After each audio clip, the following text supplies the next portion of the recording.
अस्सलाम वालेकुम नाजरीन, तुसी वेख रहे हो उर्दू पॉइंट ते सिडनी तो मैं वा Aurangzeb bag.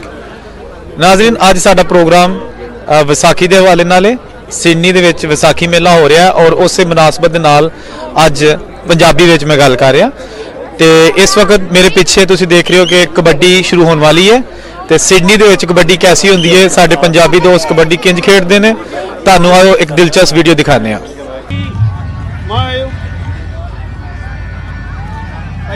Please clear the ground. Nobody should be here inside the ground except the players, please. All the organizers, keep your little ones with you. So, here we start. Kabaddi, kabaddi, kabaddi. Big round of applause, everyone. Thank you very much.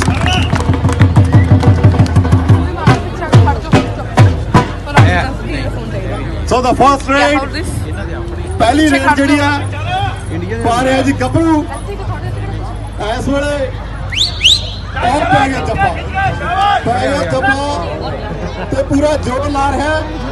देखो की बनता मैदान में क्या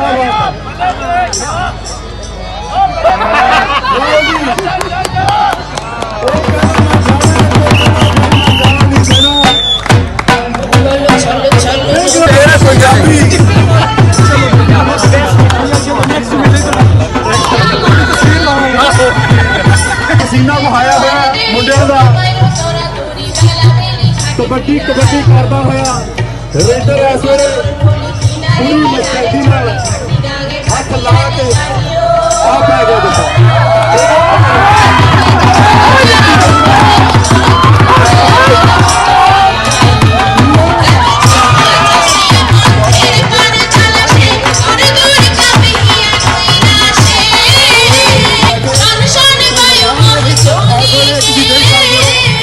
मामला पूरा भखिया हुआ number एक दूजे के जित रहे मुंडे सिडनी के फेर ले गया नंबर। रेडर का नंबर है जी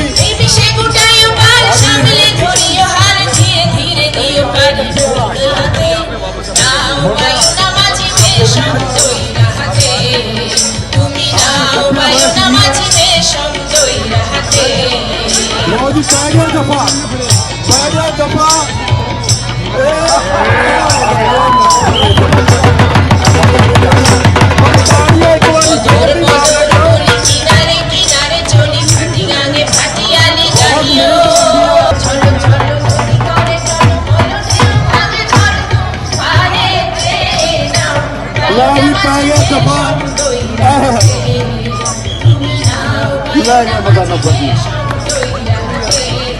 नंबर जी चापू का